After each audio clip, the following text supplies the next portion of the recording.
All right, internet. So this car now has 118,000 miles on it, just shy of it.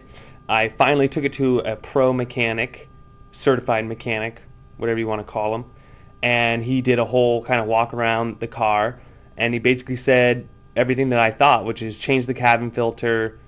He did notice that the serpentine belt needed to be changed. He mentioned that I should stay on top of the transmission fluid that is starting to turn black. And what I do is just every 20,000 miles, and I just did it today. I'm done now. It's just dump whatever in the pan on the underneath the car.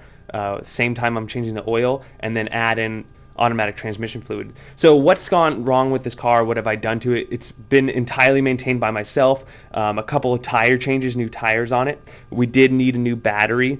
So new battery was put on it at about 80,000 miles. New spark plugs around 80,000 miles. Just did the serpentine belt for the first time.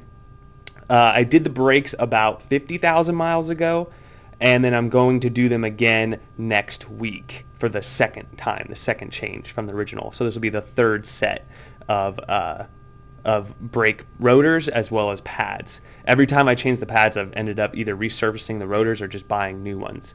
The radiator was fine. Power steering fluid is still fine. Air filter is still clean. Just clean it out every time that you change your oil. Just blow it out with some compressed air. There's one other issue with this car, which was the front axle started clicking. So when you put it in park and then you go, it was actually making this little clicking noise. And if this ever happens to your axles, it's very common on front wheel drive cars like Honda Civics and Mazdas.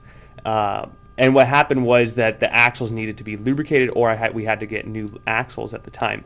But luckily, the dealership we took it to actually lubricated it as best as they could without taking the axles off, and the clicking went away. That was 40,000 miles ago, and it hasn't come back, and we've never changed the axles.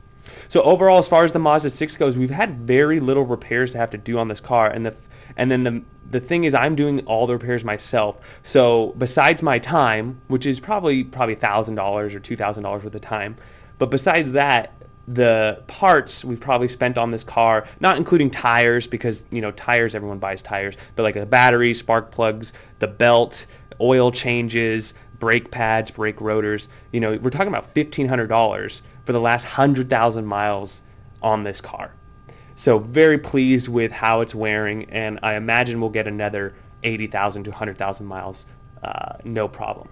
So there you have it. Even after almost 120,000 miles, you notice I spilled a little oil here, but that'll get cleaned up.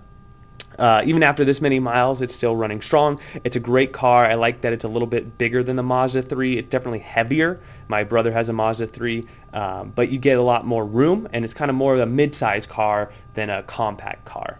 So if you're looking for one to buy used, just some things you might want to check is just make sure the battery's good, maybe take a voltmeter to the battery, alternator, make sure the serpentine belt is new, it's not cracking, check the axles, put it into reverse and park, and just take it out driving, make sure that the gears are it's going into first, second, third with no kind of grinding or it's not hesitating at all.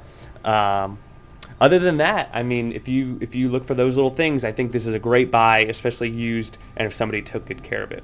If you enjoyed the video, please like and comment. If you have any further questions, I'd love to answer them. Just comment below.